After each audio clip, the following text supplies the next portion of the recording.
고린도전서 13장 4절에서 7절까지의 말씀을 함께 교독하겠습니다. 합독하겠습니다. 함께 한 목소리로 봉독하겠습니다. 4절로 7절 말씀입니다. 사랑은 오래 참고 사랑은 온유하며 시기하지 아니하며 사랑은 자랑하지 아니하며 교만하지 아니하며 무례히 행하지 아니하며 자기의 유익을 구하지 아니하며 성내지 아니하며 악한 것을 생각하지 아니하며 불의를 기뻐하지 아니하며 진리와 함께 기뻐하고 모든 것을 참으며 모든 것을 믿으며 모든 것을 바라며 모든 것을 견디느니라. 아멘. 오늘 예배에 참석하신 여러분 한 분 한 분을 주님의 이름으로 사랑하고 축복합니다. 우리 앞뒤 좌우에 계신 분들과 인사하겠습니다. 주의 이름으로 사랑합니다. 주의 이름으로 축복합니다. 환영합니다. 감사합니다. 명절 보내고 한 주 만에 뵈니까 여러분 표정이 더 밝아서 참 마음이 좋습니다. 여러분 명절 잘 보내셨죠? 네. 오늘도 말씀 가운데 하나님의 은혜와 평강이 여러분과 여러분의 가정 가운데 충만하시기를 주의 이름으로 축원합니다. 고린도전서 13장 4절에서 7절까지의 본문을 가지고 따라하겠습니다. 사랑의 기쁨. 네, 사랑의 기쁨이라는 제목으로 하나님의 말씀 증거하도록 하겠습니다. 결혼식장에 가면 축하곡으로 또 축가로서 이렇게 연주되는 곡들이 있습니다. 그 중에 사랑의 기쁨이라는 곡이 있어요. 아실만한 분은 아시는 그 마르티니라는 분의 이 사람의 유명한 곡입니다. 제가 이렇게 부르는 게 좀 그래서 차마 불러드리지 못하고요. 예. 바바바바바바바 다다다다 다다다다 이 노래 다 아시죠? 예, 들어보셨을 거예요. 다 어디선가 한번 들어보셨을 거예요. 이게 사랑의 기쁨이라는 곡인데 이 곡의 가사가 그렇게 사랑스럽지가 않습니다. 사실은 가사를 좀 불러드릴게요. 사랑의 기쁨은 잠시 머물지만 사랑의 슬픔만 영원히 남았네. 나를 떠난 그 여인이 다른 여인을 찾아갔다. 뭐 이런 내용입니다. 결혼식 때 연주하기에는 적합하지 않은 곡이에요. 그러니까 아는 사람은 이거를 알고 걸을 텐데 멜로디가 좋고 뭐 축복해 주는 것 같은 그러한 곡인 것 같아서 아마 많이 좀 연주가 되는 것 같은데 이 노래의 가사를 아마 그 신랑 신부 당사자가 안다면 아마 기절초풍할 노릇이 아닐까 그렇게 생각이 듭니다. 또 노래를 부르는 경우도 있어요. 영어로 축가를 불러주는 경우도 있어요. 가사의 뜻이 완전히 결혼식을 망치는 내용일 경우도 많이 있습니다. 한 번은 제가 결혼식을 갔는데 제가 아는 곡이에요. 근데 이 가사의 내용이 헤어진 연인이 행복하기를 바라는 그런 내용이거든요. 근데 그 내용을 결혼식 축가라고 하면서 이제 노래를 불러주고 또 그걸 또 좋다고 듣고 있는 신랑 신부의 얼굴에는 막 한박 웃음이 짓고 있는 거예요. 이게 무슨 촌극이죠, 촌극. 코미디도 이런 코미디가 없습니다. 잘 모르면 그래요. 사랑에 대해서 우리가 많이 안다고 하는데 사랑에 대해서 잘 모릅니다. 사랑은 행복해야만 합니다. 행복해야 돼요.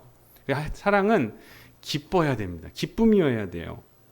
만일에 사랑에 기쁨이 빠져 있거나 기쁨이 없다면 그건 사랑이 아닙니다. 근데 어째서 이 노래처럼 사랑의 기쁨이 잠시 머물다가 사라지고 사랑은 슬픔만 남았다고 이렇게 노래하는 것일까요? 사랑의 슬픔은 사랑이 아닙니다. 그 점을 분명히 우리는 알아야 돼요. 오늘 본문 속에 사랑은 진리와 함께 기뻐한다라고 6절에 말씀합니다. 사랑은 기뻐합니다라고 증거하고 있는데 우리가 아는 그 사랑에 때때로 어떤 것들은 슬픔만 남은 사랑들이 있다라고 이야기합니다. 문제가 뭘까? 몇 가지가 있습니다. 먼저 첫째는 사랑을 받으면서도 그 사랑을 받는다는 사실을 모른다는 데에 문제가 있습니다. 엄청난 사랑을 받고 있는데에도 그 사실을 모르면 결국 그 사랑은 슬픔이 되고 맙니다. 그것은 사랑이 아닙니다. 바른 사랑을 몰랐고 사랑에 대한 무지 때문입니다. 성경은 성경 전체에서 하나님이 우리를 사랑하신다라는 사실을 계시하고 있습니다. 그 계시 가운데 가장 백미라고 할 수 있는 건 호세아서예요. 호세아서에 집중적으로 하나님은 늘 사랑하신다. 이 하나님이 우리를 사랑하시는 사랑을 너희가 좀 알아다오라고 하시는 그 메시지를 담고 있는 것이 호세아서입니다. 말씀 4장 6절 보면은 내 백성이 지식이 없으므로 망하는도다라고 하셨어요. 여기에서 나오는 지식이 무엇이냐면 하나님께서 우리를 사랑하신다고 하는 지식입니다. 여러분, 지식이 많은 사람을 뭐라 그래? 똑똑한 사람이고 총명한 사람이라고 얘기합니다. 지혜와 지식이 많은 사람은 똑똑한 사람이에요. 총명한 사람이에요. 하나님의 사랑을 많이 알고 있으면 알고 있는 사람이 똑똑한 사람이에요. 총명한 사람입니다. 그것이 없기 때문에 엄청난 사랑을 받고 있으면서도 슬퍼하고 엄청난 사랑을 받고 있으면서도 괴로워하는 것입니다. 두 번째 문제는 사랑이 아닌 것을 사랑으로 착각하고 있기 때문에 문제입니다. 사랑이 아닙니다. 그럼에도 불구하고 그게 사랑인 줄 알고 속고 있습니다. 스스로를 속이고 있고 또 속는 줄 알면서도 속습니다. 사랑의 슬픔은 없다고 말씀드렸어요. 슬픔이 있다면 사랑이 아닙니다.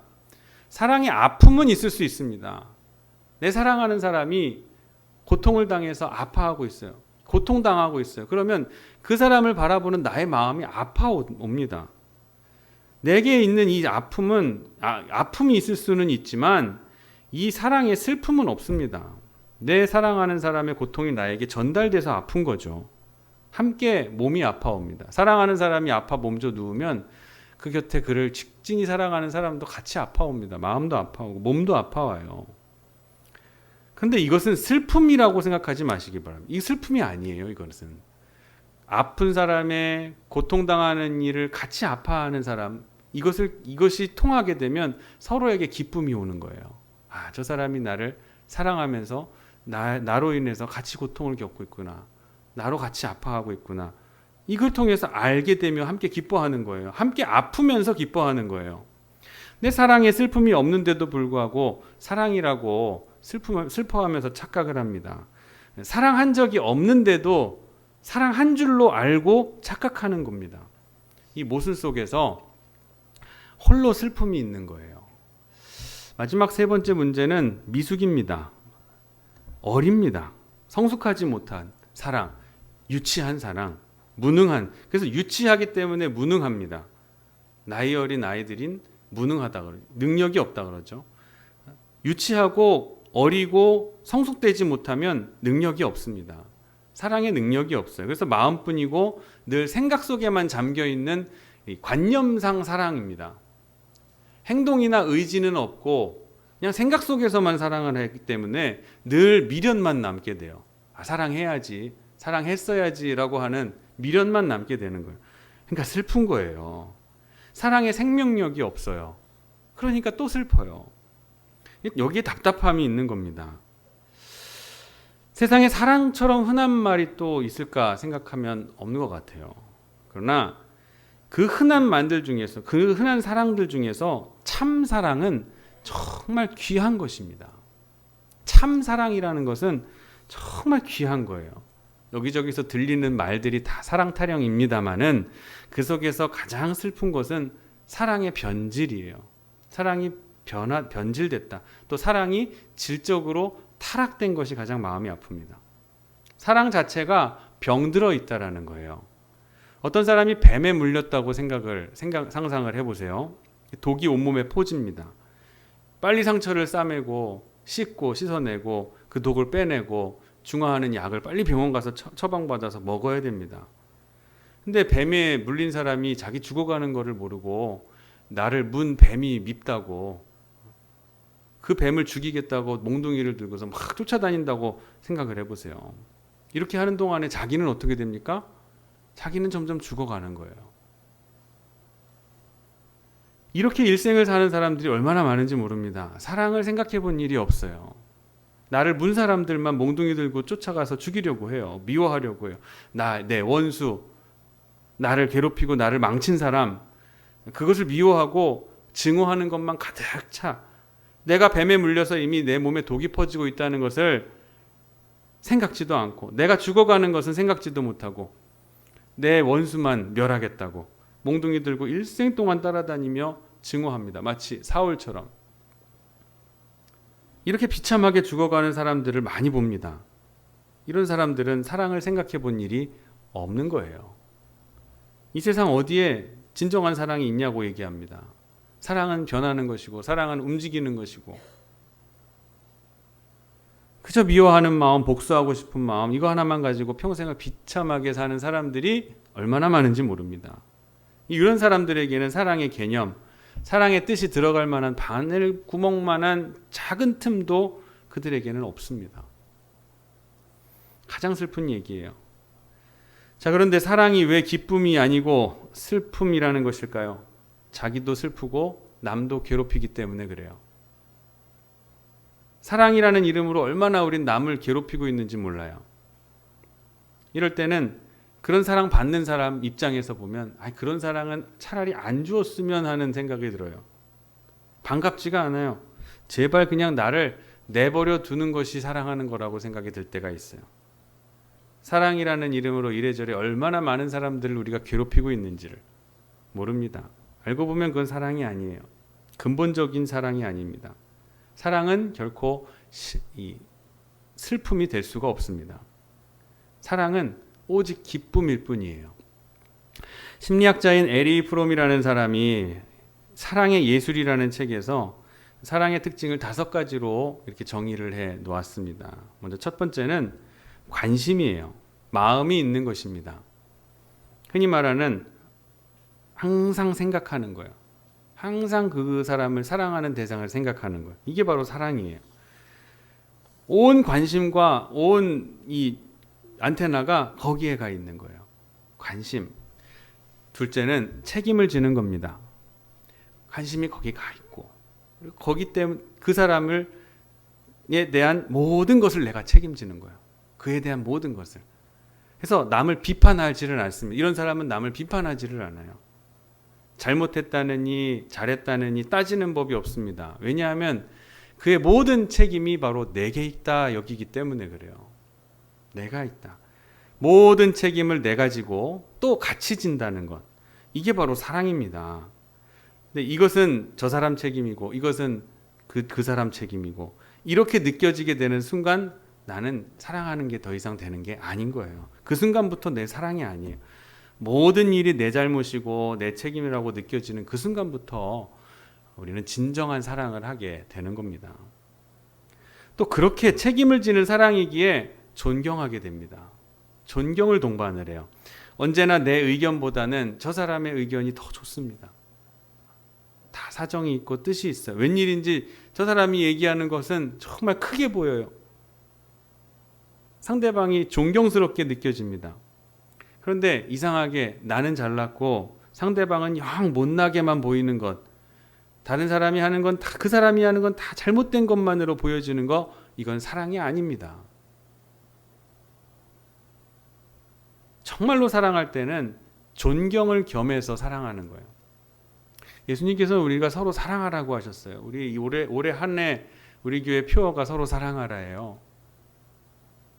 사랑하라.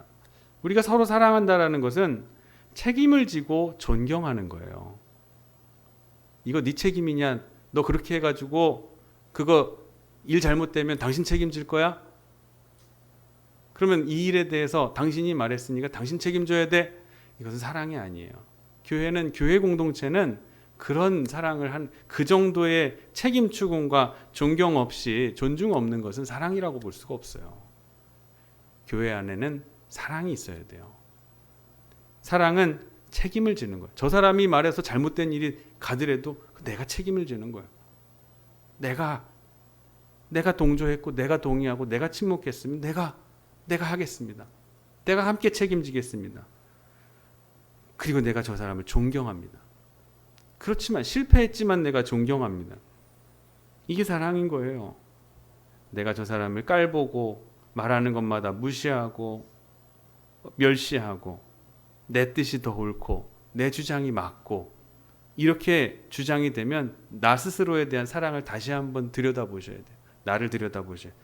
내 안에 진짜 사랑이 없구나. 나는 사랑이 없는 사람이구나, 이거를 들여다보실 수 있어야 돼요. 그리고 난 다음에 다시 그 사랑을 회복하셔야 돼요. 다시 이 사랑이 불일듯 일어나도록 하나님께 매달리셔야 돼요. 그렇게 존경하게 되면 그 사람의 처지에서 그를 이해하게 됩니다. 아, 그럴 만도 하구나. 다 사정이 있겠지. 다 뜻이 있겠지. 따라하겠습니다. 다 뜻이 있겠지. 다 사정이 있을 거야. 이렇게 생각하면 우리가 이해 못할 거 없어요. 어떻게 저렇게 되지? 어쩌면 저러지? 비판할 마음이 생기지 않는다는 것 충분히 이해가 될 때예요. 이해가 되고 마니까 비판할 마음이 없는 거예요. 그 사람의 처지에서 이해하시기를 바랍니다. 그리고 마지막에는 내주는 거예요. 마음도 내주고, 물질도 내주고, 자리도 내주고, 명예도 내주고, 의도 내주고, 모든 것을 다 내주는 것. 그런 마음으로 바뀌어집니다. 이 5가지가 이루어질 때야 비로소 사랑이라고 얘기하는 거예요. 요즘 초미의 관심사가 바로 미국의 그 교단에서 있는 이 동성애에 대한 문제입니다. 우리나라도 최근에 많은 이 차별금지법과 제정에 따라서 아주 문제가 되고 있어요. 근데 그의 이런 조류 속에서 얼마 전에 인권위원장에 임명된 안창호 씨라는 분이 계세요. 제가 이분이 정치적으로 그렇다 저렇다 저는 언급하지 않습니다만 이제껏 그거 하나는 확실해요. 고위공직자의 입에서 모든 국민이 지켜보는 연단에 서서 자신의 믿음을, 신앙을 이렇게 담대하게 고백한 사람은 제가 처음 봤습니다. 인사청문회에 나와서 우리 일선학교에서 진화론과 더불어 창조론도 가르쳐야 된다는 소신을 밝혔어요. 창조가 무엇입니까? 하고 묻는 국회의원의 질문에 하나님이 세상을 창조하셨습니다. 라고 얘기해요. 담대하게 얘기하더라고요. 당당하게. 근데 이분이 하시는 일이 헌법재판관, 헌법재판소장을 역임하셨잖아요. 동성애 반대, 차별금지법, 입법 저지 운동을 하고 계세요. 목소리를 내고 있어요. 청문회 중에 한 여성 국회의원이 성경 말씀을 인용하면서 윽박을 지릅니다. 예수님께서 당신이 성경 가지고 자꾸 얘기하니까 내가 성경을 가지고 한번 얘기해 보겠다 하더니 예수님께서 가늠한 여인이 잡혀왔을 때 뭐라고 하셨냐고 묻습니다. 너희 중에 죄 없는 자가 돌로 치라고 하셨죠. 근데 이 안창호 씨가 정말 그 순간에 지혜롭게 대답을 해요. 한참을 머뭇거리다가 예수님께서 돌로 칠 수 있는 자가, 자격 있는 자가 돌로 치라고 하셨습니다. 그랬어요. 그러자 이 국회의원이 자기가 얘기를 해요. 그래요. 너희 중에 죄 없는 자가 돌로 치라고 하셨죠? 그러더니 예수님도 그러지 말라고 하셨는데 왜 당신은 동성애자들을 동성애가 죄라 그러고 그들에 대한 혐오 발언을 하고 죄악시하느냐고 막 윽박을 질러요. 예수님께서 여러분 조금만 생각해 보면은 이 내용이 그런 내용이 아니라는 걸 다 아시잖아요. 예수님께서 간음을 옹호하신 겁니까? 예수님께서 간음해도 괜찮으니까 이 여인이 간음한 상태에서 이 사람 누군지 죄 없는 자가 돌로 쳐라 이렇게 얘기하신 겁니까? 이 여인의 영혼의 불쌍함을 보시고선 예수님께서 그 영혼을 사랑하는 마음으로 말씀하신 거잖아요. 영혼의 구원을 위해서 말씀하신 거예요. 조금만 우리가 생각하면 알 수 있는 내용은 세상 사람들은 모릅니다. 그냥 그렇게 말씀하셨다 인용을 하니까 그게 마치 동성애자들의 동성애를 인정해야 된다라고 하시는 예수님의 말씀처럼 들리는 거예요. 이 이후에 이 여인이 어떻게 됐어요? 자기를 이렇게 사랑으로 용서해 주시고 품어주시는 예수님 덕에 예수님을 영접하고 변화받아서 거듭남의 경험을 해가지고 예수님을 마음에 영접하고 새 삶을 살아가게 되잖아요. 새로운 삶, 거듭남의 삶을 살아가게 돼요. 예수님께서 원하시는 건 궁극적인 건 바로 그거예요. 거룩함을 회복하는 것. 그래서 우리가 하나님의 지음받은 그 하나님의 형상을 회복하면서 살아가는 것, 그것을 하나님께서 원하시는 거예요. 죄를 용납하시는 것이 아니에요. 가늠하는 여인을 불쌍히 여기시는 거예요. 우리가 동성애, 세상 사람들이 잘못하게 생각하는 것이 뭐냐면 우리가 동성애자들을 미워한다고 생각을 합니다. 동성애자들은 사랑해야 돼요. 그들이 죄를 우리 아들이 우리 자녀들이 죄를 지은 아들이라고 해서 내가 버리고 연을 끊겠습니까? 이 아들이 끝까지 죄의 길에서 돌아올 수 있도록 책임지고 이 아이들을 끝까지 사랑하는 것이 부모의 마음 아니겠어요?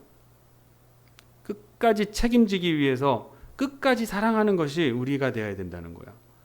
하지만 그가 가고 있는 그 죄된 길에는 돌이킬 수 있도록 계속해서 끊임없이 끌어내야 되는 것이 진정한 사랑인 것이죠. 동성애는 죄입니다. 동성애를 죄라고 말하는 것을 막으려고 하는 게 차별금지법이에요. 왜 성소수자들, 그들의 인권을 생각해서 그들이 하는 행위들이 죄라고 얘기하느냐, 비판을 하고 그들에 대한 혐오 발언을 쏟아내느냐, 그렇게 하지 말아라. 그렇게 하면 누구든지 처벌받을 것이다. 라고 하는 게 차별금지법이에요. 지금 미국에서는 차별금지법이 시행되고 있는 미국에서는 동성애자에게 성직을 부여합니다. 목사님이 될 수 있어요. 레즈비언 게이들이 목사님이 될 수 있어요. 사진 한번 보여드릴게요. 이분이 목사님이에요. 얼굴에 화장을 하고 알록달록한, 전 무지개 참 좋아하거든요. 근데 무지개가 어느새 저런 사람들에게는 이 자신들의 다양성을 인정받아야 된다라는, 인정해야 된다라는 의미로 사용되게 돼서 참 안타까워요. 이 자리가 이 개인 교회가 아니에요. 연합 모임에서에 올라와서 이렇게 발언을 하고 있어요. 또 동성결혼에 반대한 목사님을 파면합니다. 한번 영상을 보세요. What kind of you this? It's just a woman. And I know he has been here for a long time and has done good ministry here. But the bishop feels that at this point in time, starting July 1st, he will be your new pastor here. Okay? Okay. If you sit down, I will close. 예. 이 목사님이 예배 중에 파면을 당한 거예요. 말씀을 전하고 있는, 설교하고 있는 중에 뒤에서 사람들이 와서, 교단 관계자들이 와서 동성애에 반대하니 이 교회와 목사님, 이 교회를 담임할 수가 없으니 이 미국 교회는 다 파송제, UMC는 다 파송제입니다. 감독이 파송을 해요, 각 교회에다가. 이분이 20년 동안 이 교회에 몸담고 계셨어요. 근데 아무런 예고도 없이 예배 시간에 와서 설교 중에 목사님을 끌어내리고 파면을 시키고 다른 목사님이 다음 주부터 와서 예배 집례를 하실 거라는 이 광고를 하고 있는 거예요. 이게 지금 얼마 안 돼서 6월 달입니다. 현실이에요, 지금. 차별금지법이 시행된다면 우리나라도 이렇게 될 위기가 놓여져 있는 거예요. 교회에다가 무성애자 화장실을 설치하라고 합니다. 무성애자 화장실. 남녀 구분 없이 모두가 다 들어가서 용변을 볼 수 있는 화장실을 하나로 만들으라는 거예요. 남성, 여성이라고 교회 내에서 부르면 안 됩니다. 그녀, 이렇게 여자 남자를 표현할 수 있는 그 색채가 담긴 표현을 쓰면 안 돼요. 우리가 방금 전에 사도신경 하면서도 하늘에 계신 우리 아버지라 그랬죠. 남성향을 쓰지 말라는 거예요. 쓰면 안 되는 거예요. 이를 지키지 않는 목사님들에 대해서 연금 혜택을 끊어버리고, 그리고 각종 보험, 의료보험을 피우면서 모든 보험 혜택을 중지해버려요. 여러분 그냥 목사님들이 신앙을 지키기 위해서 그 정도는 해야지라고 생각하지만, 여러분 은퇴가 되고 정말 목회에 헌신했던 목사님들이 70세가 돼서 은퇴를 딱 하시면은 눈물을 흘려요. 두 가지 이유로. 하나는 정말 은혜로서 지금까지 인도해 주신 하나님께 감사한다는 눈물이고, 또 하나는 이제부터 어떻게 살지라는 막막한 현실 속에서 그렇게 눈물을 흘린다는 거예요. 그걸 다 끊어버리는 거예요, 나라에서. 우리가 사회법에다가 읍소를 하잖아요. 사회법은 이걸 더 옹호를 해주는 거예요. 차별금지법에 대한 근거를 가지고 사회적인 성을 인정하라는 거예요. 젠더를 인정하라는 거예요. 지금 우리는 남성, 여성, 양성이 있잖아요. 양성평등은 우리가 얼마든지 주장할 수가 있습니다. 그러나 젠더를 가지고 사회적 성을 가지고 평등을 요구를 하는 거예요. 차별금지법은. 사회적 성이 뭐냐면 남자도 아니고 여자도 아니고 난 무성이다 그러면은 그게 내가 무성애자가 되는 거예요. 난 아침에는 남자였는데 저녁엔 여자입니다. 날 그렇게 좀 믿어주세요라고 하면은 그대로 믿어줘야 돼요. 실제로 미국 LA에서 찜질방에 한 남성이 여탕으로 들어간 거예요. 생물학적으로 다 남자인데 여탕으로 들어갔는데 처벌을 할 수가 없는 거예요. 처벌할 법적 근거가 없어요. 나는 여자라는 거예요. 남성의 생식기를 달고 있어도 나는 여자라 그러면 인정돼야 되는 거예요. 혐오 발언하면 안 돼요. 이게 차별금지법이에요. 나는 절반은 남성, 이게 사회적 성이 100가지가 넘어요. 이런 성이. 저는 절반은 남성이고 절반은 여성입니다. 그래도 그게 성이에요. 저는 무성입니다 해서 무성이도, 저는 중성입니다 중성입니다. 아까 말했듯이 아침에는 남성이고 저녁에는 여성입니다. 이런 성으로 이렇게 나눠놓은 게 사회적 소셜 젠더가 100가지가 넘는데요. 여러분, 사랑이 이런 겁니까? 우리가 사랑, 기뻐할 수 있는 사랑이라는 건 진리 안에서 기뻐하라고 말씀하셨어요. 불의를 미워하고 진리 안에서 기뻐할 수가 있는 거예요. 그게 사랑이에요. 평등과 인권은 이런 게 아닙니다. 우리가 가진 인권, 우리가 가진 말씀, 신앙적 가치를 자유스럽게 말할 수 있는 것이 그것이 우리의 인권을 지키는 거 아니에요? 다른 약자, 소수약, 성적 소수자, 약자들을 대변을 하기 위해서 다수자들이 믿는 신앙을 입막하라라고 하는 게 차별금지법이에요. 참 무서운, 죄를 죄라고 말할 수 없게 만드는, 심지어 교회 강단에서도 죄를 죄라고 말할 수 없게 만드는 것이 이 차별금지법이에요. 진짜 우리는 우리 자녀들을 정말 잘 가르쳐야 됩니다. 학교에서 이런, 진짜 지금 실제로 카톨릭 성공회대인가 카톨릭 대회는 화장실이 하나 더 있어요. 중성애자들의 화장실이 있어요. 이런 시대에 우리의 자녀들이 살아가고 있어요. 참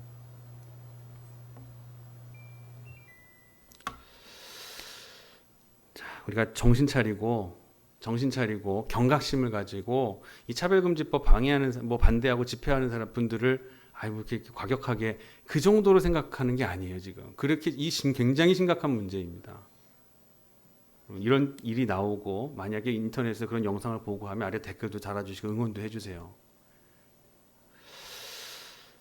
다시 돌아와서 아까 말씀드린 이 에리 프롬은 사랑의 성숙 이 구도에 대해서 이렇게 얘기합니다. 유치할 때는 내가 사랑을 받으니까 남을 사랑한다.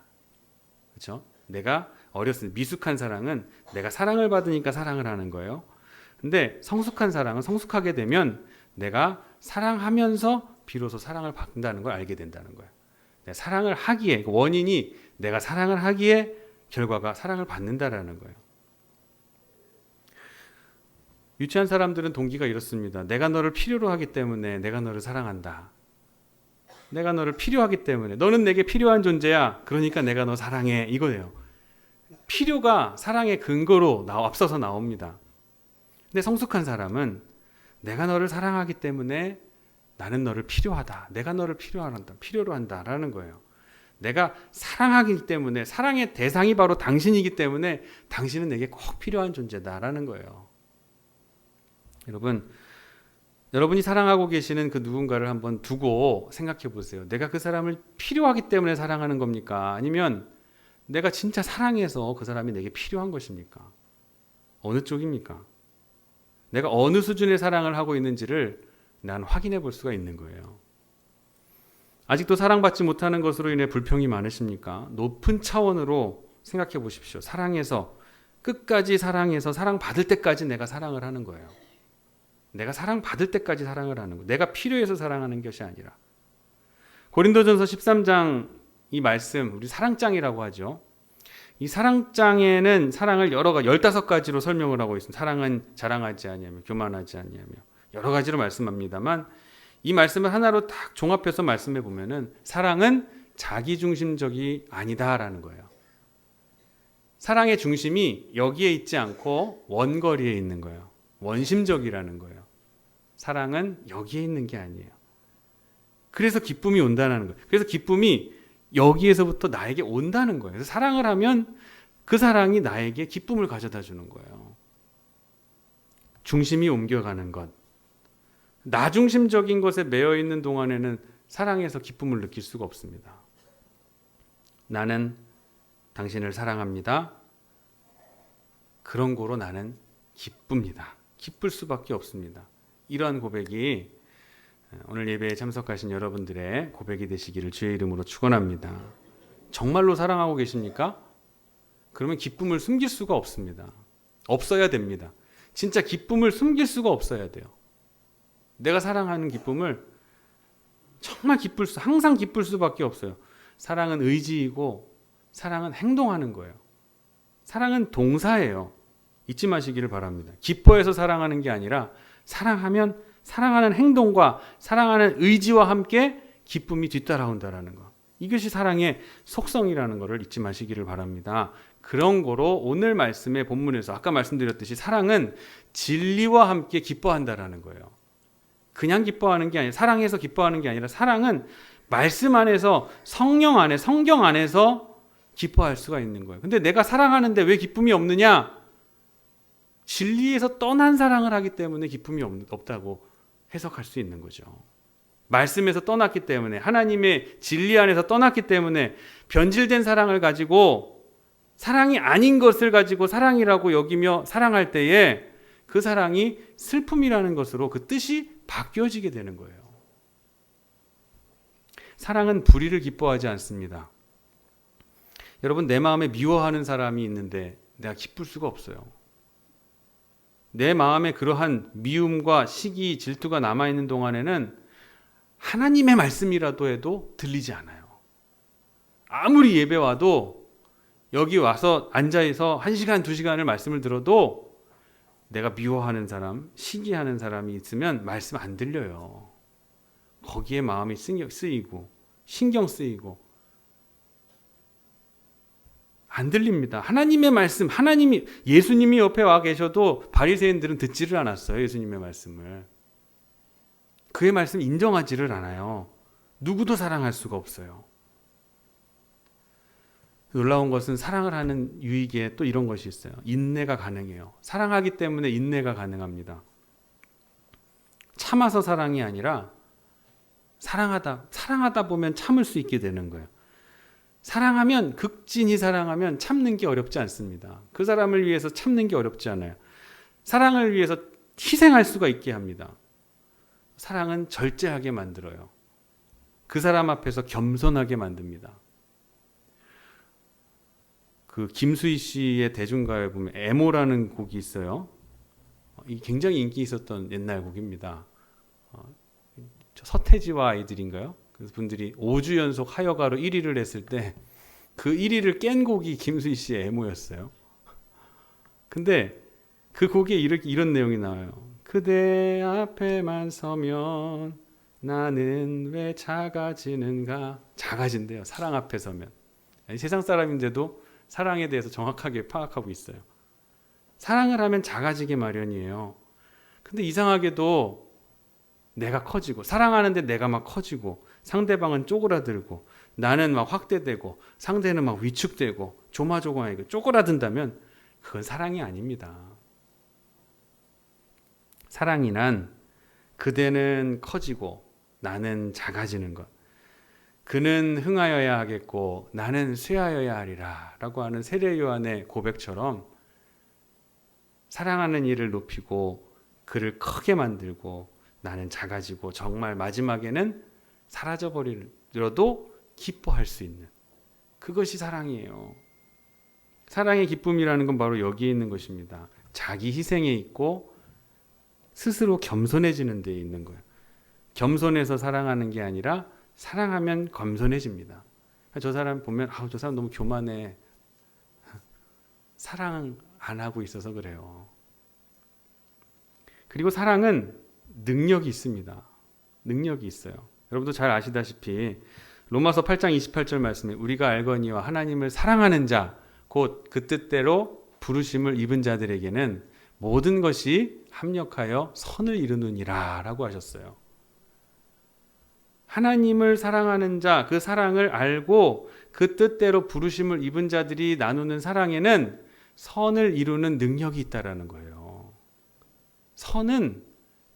여러분, 사랑은 선을 이루는 능력이 있어요. 근데 왜 우리의 왜 이렇게 능력이 없이 우리는 이렇게 무능력한, 내가 나를 보니까 난 무능력해. 사랑이 없기 때문에 그래요. 내 안에 사랑이 있는가? 점검해 보시기를 바랍니다. 모든 것을 선으로 이끌어갈 수 있는 능력은 사랑의 본질이고 또 그것이 바로 사랑의 능력이에요. 예수님이 제자 베드로 어이없게 예수님을 3번이나 모른다고 부인을 했잖아요. 예수님을 부인했잖아요. 너무 부끄러워서 그 사실을 감추려고 갈릴리 바다로 고기 잡으러 다시 돌아갔습니다. 이때 이 실패한 베드로를 향해서 예수님께서 부활하셔서 오신 다음에 물으시죠. 아가파스메, 내가 나를 사랑하느냐. 이 말에 이 3번 물으시는 내가 나를 사랑하느냐에는 여러 가지 의미가 담겨 있는 거예요. 내가 왜 나를 3번이나 모른다고 하는 줄 아느냐? 사랑이 없기 때문이다. 이 말을 담고 있는 거예요. 왜 그렇게 형편없는 존재가 돼서 무능력하게 허우적대고 있는지를 아느냐? 그건 바로 내가 사랑이 없기 때문이다. 앞으로 내가 이런 중책을 감당함에 있어서 내가 이것을 감당할 수 있게 하는 힘은 오직 하나다. 사랑이 있어야 된다. 라고 말씀하신 거예요. 그래서 3번을 물어보신 거라고 생각해요. 내가 나를 사랑하느냐? 내가 나를 사랑하느냐? 내가 나를 사랑하느냐? 여러분, 기쁨이 없이 그냥 하루하루 사는 게 그냥 고통이고 그냥 사니까 산다고 생각하십니까? 한번 내 스스로에게 사랑 자체를 한번 물어보십시오. 내 안에 사랑. 내게 능력이 없다. 나 왜 이렇게 무능력하지? 내 마음에 사랑이 있는가 다시 한번 물어보십시오. 왜 선을 이루지 못하지? 나는 왜 이렇게 악을 도모하는 인생을 살지? 내 안에 사랑이 있는가 다시 한번 확인해 보세요. 점검해 보세요. 하나님의 사랑으로, 그리스도인의 사랑으로 우리가 충만해져 있을 때 참된 사랑은 진리와 함께 우리가 기뻐할 수 있다는 것을 꼭 믿으시기를 주님의 이름으로 축원합니다. 기도하겠습니다. 주님 감사합니다. 우리가 이 중책을 감당함에 있어서 할 수 있도록 하게 하는 힘은 오직 하나, 바로 사랑이라는 것을 알려주셨습니다. 내가 아직 기쁨을 누리지 못하고, 내가 아직 무능력하고, 내가 아직 불평불만의 미움 가운데 살아가고 있는 내 모습이 왜 이러지 생각이 들 때 내 안에 진정한 사랑이 있는지를, 진리와 함께 기뻐하는 사랑이 있는지를 다시 한번 확인해 보게 하여 주시옵소서. 이제는 주님이 주시는 귀한 사랑, 내 안에 없는 사랑을 기도로서 갈구하며 갈망하며, 사랑도 은사라고 하셨으니 이 은사를 내가 받아 누리며, 이제는 내 안에서 찾는 사랑이 아니라 다른 상대방에서 하나님의 형상을 입은 우리의 지체들에게서 찾을 수 있는, 우리의 식구들과 자녀들과 부모님들에게 찾을 수 있는 귀한 기쁨임을 알게 하여 주시옵소서. 감사드리며 거룩하신 예수님의 이름으로 축복하며 기도드립니다. 아멘.